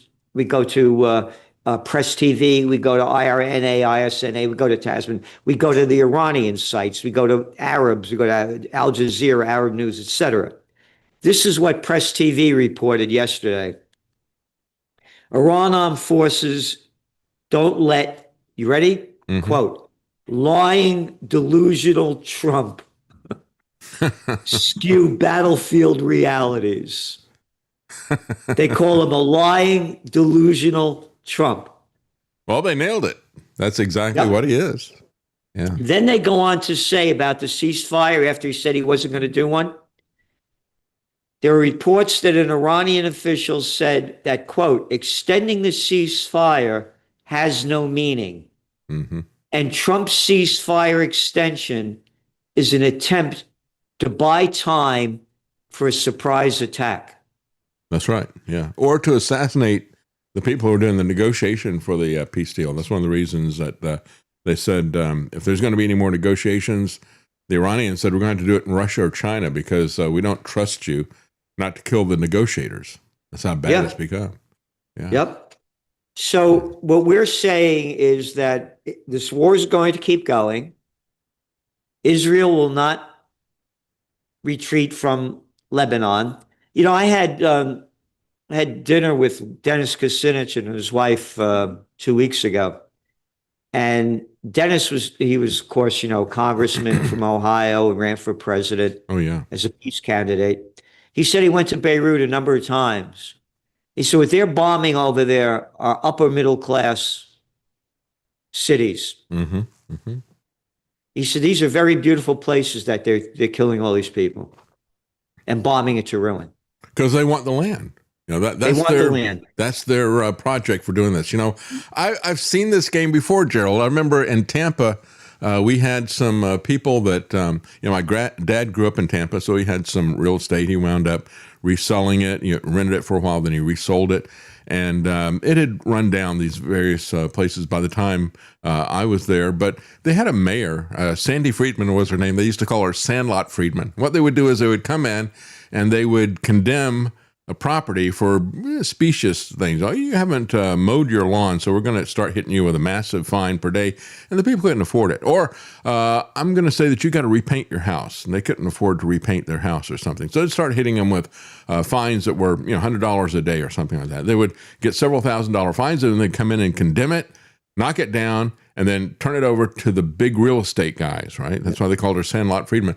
That's essentially what Israel is doing. It's a real estate game. You go in, you condemn the property and under some absurd basis, and then what you do is you knock it down and destroy it so that you can rebuild it better with your people. It's that same game over and over again. Just destroy everything. And look what they did to Gaza. Yeah. I mean, you look at the pictures of what that place looked like before they did this. That's right. And no outrage. Yeah. No outrage. But you know, Trump is positioning himself to be one of the people that's going to build it back, and so you know he's going to have the luxury buildings that are going to be in there, and it's a great location for him, you know, close to the sea or whatever, and so they're going to make a lot of money off of this. It's just ruthless. It's ruthless. Yeah. I played clips of some ultra Orthodox rabbis, and they say, you know, this is the Torah is against what Israel is doing. They said because you're not supposed to steal and kill in order to do it. So it's really just basic morality, and it's basic grifting economics. It's the kind of thing that real estate people have always done at the local level. Now they're doing it internationally. No, it's so sad. It's heartbreaking. Yeah, it is. You know, I'll tell you, it's on a funnier note. You talked about Tampa. Remember Red Fox? Mm-hmm. Oh, yeah. A great comedian. My brother, I was the youngest, he had I still have the records, 78 red records of Red Fox doing before he was even on television. And one of his lines, and I'm a little kid, I'm like 12 years old, I'll never forget this. Red Fox is brought to court. I don't know exactly how it went, but this is about basically it. He went to court because the woman that he was with was taking him to court because he didn't live up to what he was promised to give her, and she gave him a lot. So the judge says, you know, that you promised to do, that she did certain things for you, that you were going to take her to Florida. And he said, Your Honor, he said, I never said I was going to take her to Florida. I said I was going to tamper with her. Did he promise that he would Kissimmee her? Or yeah, I was going to tamper with her. So when you mentioned Tampa, Florida, I remember that as a kid. I just always think that Kissimmee was one of the funniest names that I ever heard. That was in Florida. And one of the stories we had was I had a cousin when he was very young. The parents said, we're going to go to Miami. He goes, I don't want to go to Urami. I want to go over here. So it's they have some unusual names down there. But yeah, Red Fox, the guy that was in Sanford and Sons, right? Oh, yeah, he was great. Had a long comedy career before that as well. Oh, yeah. I have the 78 records, Red Fox 78. You know, going back to what's going on now, you know, gold prices are going down. It was reported that Russia sold 22 tons of gold Turkey has sold $20 billion worth of gold. Mm-hmm. Governments are going broke because of this war. They're going deep in debt. They need to sell out. Mm-hmm. And people forget, and again, we only put the details in your Trends Journal, the equity markets were going down before this Iran war began. The NASDAQ was in correction territory. It was down over 10% in March. Because of AI taking over software companies, these hedge funds, the people wanted their money out of private equity groups. They couldn't give it back to all of them. Stocks are going way, way down. The dot-com bust is going to happen. China's leading the world in it.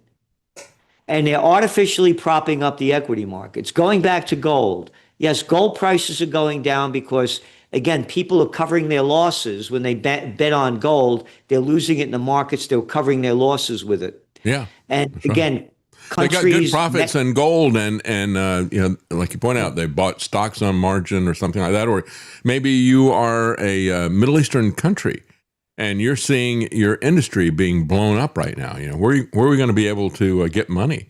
So of course they're going to liquidate some gold. That's right. This is what's going on. Mexico's selling it. A number of countries. We list them in the Trends Journal. This is temporary. Mm-hmm. Mm-hmm. The worse things get, the higher gold prices are going to go. That's the history of gold. Yeah, it's there for everybody to look at it. The facts are all there. Yes. You go back to before things happen, gold prices go down, then they skyrocket like they did 2008, on and on and on. And so they're going down now because they're bailing out. Mm-hmm. But it's the number one safe haven asset. Yes. And we are in the worst times of our lifetime, as I see it. And I've been at this for 46 years. Well, you got the American Central Bank has already started printing money again, right? Already started back with quantitative easing. So regardless of what happens with interest rates, and they may not do that because, people are watching that. So people aren't watching the quantitative easing and the printing of money. So it's very easy for them to do those types of things that are out of view. And those are very inflationary. But you talk about interest rates. What's the interest rate now? What, about 3.5, 3.75, right? Mm-hmm. What was it when gold was spiking in the late 1970s? 10, 12%. Yeah. I always think about our first house that we got a 13% fixed interest rate because we were young and stupid. Yeah. Well, my father used to say, youth is wasted on the young. And then he pointed, he said, I'm talking about you, he said to me. Anyway. So what we're looking at with interest rates, they're still very low. And with this guy, Marsh Gorsh coming in, that's worth about $226 million. That's going to be the new Fed head. They're going to lower interest rates. And they'll keep them at the same rate, which is still very low. Yeah. And, well, he's coming in. He's just going to be makeup on the pig. It's kind of interesting. His wife was part of the Estee Lauder makeup fortune. So this guy is the makeup on the pig, the lipstick on the pig of the Federal Reserve. Perfectly put. Perfectly put. So anyway, that's where we see it going. And we're very bearish on the markets. There's no relationship, again, only by the data. There's no relationship between Wall Street and Main Street. Mm-hmm. Again, according to the data, you go Google it up, Vanguard, State Street, and BlackRock own over 25% of the S&P 500. And when you look at the value of the stocks that they own in the S&P 500, it's 88% of the value. Wow. That's 3 companies. That's right. 1% of Americans own 54% of the equity markets. You put the 10% in, it's 93%, which means 90% of the people have 70% of the markets that have nothing. Mm-hmm. So there's no relationship between Wall Street and Main Street. And there's no relationship to reality either. When you look at the way the markets are moved by the latest pronouncement from this liar in the White House, it's like, what a bunch of sheep they are. They're just, it's whatever they want to believe, and they're running over here, then running over there. It's like squirrel, they all run over to the other side. It's amazing. I know. How can you have any confidence investing in a market that is that irrational and that volatile? It's insane.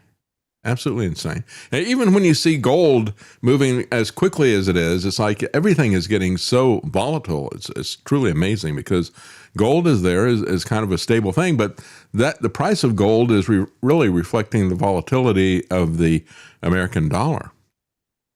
Exactly. And the death of the dollar is on the doorstep. It's going to happen.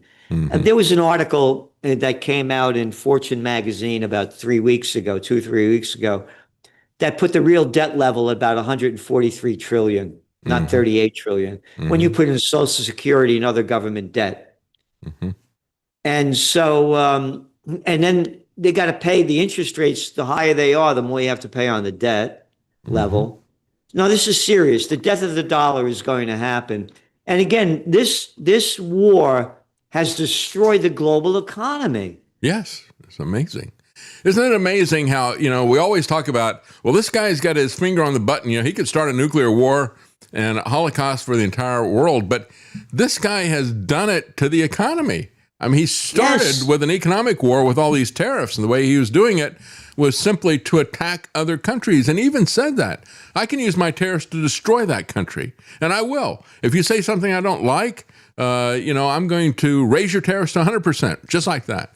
And he started attacking Canada of all places. I mean, it was absolutely insane. This guy was he's like a madman with a nuclear weapon, and his nuclear weapon is the economy, not just the nuclear bombs that he's got. Again, you look at the lies that he says over and over again. Just some of the thing. This is March 2nd. The war starts on February 28th, right? Trump says war against Iran moving, quote, substantially ahead of schedule. 2 days after it started. You ready? Yeah. Keep going. This is well, who are we to say 3rd. that it's not ahead of schedule? Because he never put a schedule out, right? Oh, yes, he did. No, he did. Oh, he did. It was going to end in 4 and 5 weeks. That's right. Yeah. Roughly, yeah. Oh, here it is. Here's the quote. This is the quote on March 2nd. We projected 4 or 5 weeks. We'll do it. Yeah. There you go. And what'd you say? It's 2 months now, right? Yeah. All right. Yeah. This is March 3rd. The air defense, Air Force, Navy leadership is gone. They want to talk. I said, too late. That was March 2nd. Hey, you ready? There will be no deal with Iran except, quote, unconditional surrender. That was March 6th. You ready? If Iran doesn't do anything that stops the flow of oil within the Strait of Hormuz, they will be hit by the United States of America 20 times harder than they've been hit so far. Oh, that was March 9th. Oh, the Straits of Hormuz are still closed, aren't they? That's right. Yeah. No, it's not right. That's not what the president said. How dare you say that? How dare you say that? The president said if Iran does anything to stop this flow of oil within the Strait of Hormuz, they will be hit by the United States 20 times harder than they've been hit so far. So how dare you say that? You're disrespectful to the president. You bet I am. can't do this show with you anymore. Well, Mark Levin is bragging about the fact that it was his idea for Trump to blockade the area after it had been closed down by Iran. And it's like, you can't fire me, I quit type of thing. It's ridiculous. And of course, even after they had Iran opened it up because they continued their blockade, Iran said, okay, that's it. We're going to shut it back down again. And everybody is looking at this, as I said, with one of these headlines, the whole world is watching just like we are. It's like, what do we do about this? How do we get this guy out of office? And everybody is asking that globally. What do we do to get this away from him? That's one of the things that is really going to accelerate the demise of the petrodollar. What can they do about this kind of stuff? Well, everybody has to look at this and say, well, the petrodollar has been the source of economic strength for the United States government. Yep. And that economic strength has allowed them to have this kind of power over us. We have to destroy America's economy. And I think there's going to be a concerted effort to do that. I read a ridiculous article from one person that, is this the death of the petrodollar? No, it actually is going to strengthen it. And it's like, what are you talking about? Petrodollar died a couple of years ago when Saudi Arabia started buying or selling oil denominated in Chinese yuan. And we've talked about that. You and I have talked about it. I've talked about it with Tony Arterburn, how now China is the bigger customer. We're not really a big customer anymore. And so it is effectively destroyed, but the reputation of the United States as providing some kind of a Pax Americana and saying we're going to be a stabilizing force in the area, we're going to create an environment of peace and prosperity that people can freely trade with these products, that has been just turned into absolute mockery. Nobody can trust the United States as a force of stability. It's become a force of instability. So I think that is one of the, we talk about the different things that are going to be an economic hardship for those of us who live here in America. Part of it is certainly the demise of the petrodollar and this fiat currency that we've got, the debt that we have and all the rest of the stuff. But we are building up this desire from other countries. We've got to get the United States under control. If they can put somebody like Donald Trump in office and keep him in there, this is a country that can't be allowed to have that kind of power. You see, again, you're being disrespectful to Trump. Trump said on October 20th, 2024, I'm not going to start a war, I'm going to stop wars. Yeah, that's right. And he obsessed what over the you're Nobel also Peace forgetting Prize. that Trump said is that he's going to be, quote, the most anti-war president in history. Mm-hmm. So what you're saying, it's not, Trump said his New Year's resolution this year was peace on earth. So how could you keep saying this against Trump? Somebody just sent me, Gerald, like a QAnon type of thing. And they were talking about how all of this, look at this, everything that Trump has done is just masterful, right? And it's all according to plan. He's checkmating these people and all the rest of it. They're still putting that kind of stuff out. I mean, it sounded just like Steve Pieczenik as they were kicking off this Stop the Steal nonsense back in 2020. I mean, they're still doing this and people are still falling for it. It truly is amazing. But, we can look at this and there's really not too many plays for us economically, right? I mean, gold is about it, right? What else? What else? No, that's about it. Yeah. That's about it the way I see it. There's going to be a good buy of real estate at some point, not yet. Mm-hmm. Mm-hmm. But so real estate keeps going up, but not for now. This is a global crisis. All the details are in your Trends Journal.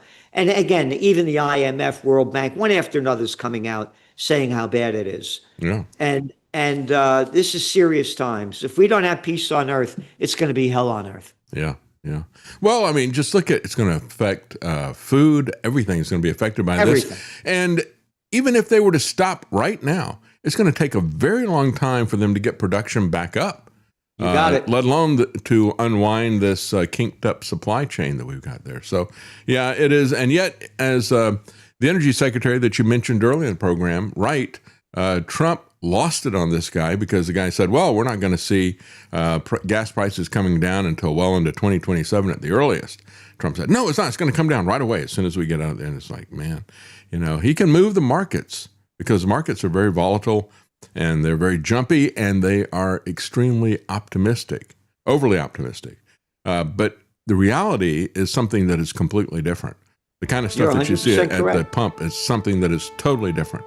Well, it was, we had a short period of time today because we had some technical issues, but it's always great talking to you, Gerald. Thank you so much for joining us.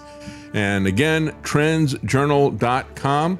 If you use the code NIGHT, you get it for just a couple of dollars a week. Truly amazing source of information, worth every penny, even as they're taking the pennies away from us. Thank you, Gerald. Have a good day. And thank you, audience. Thank you for joining us.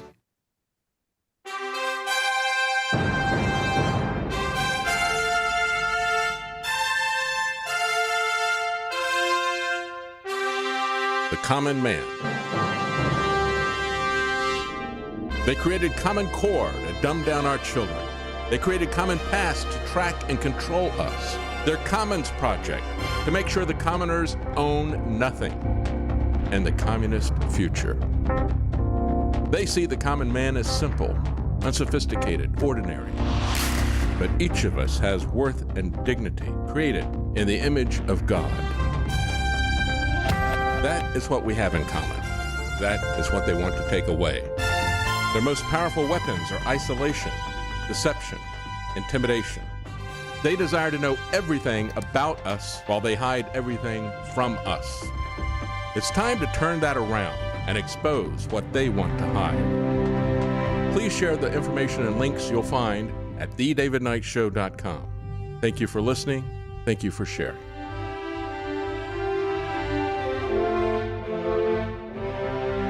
If you can't support us financially, please keep us in your prayers.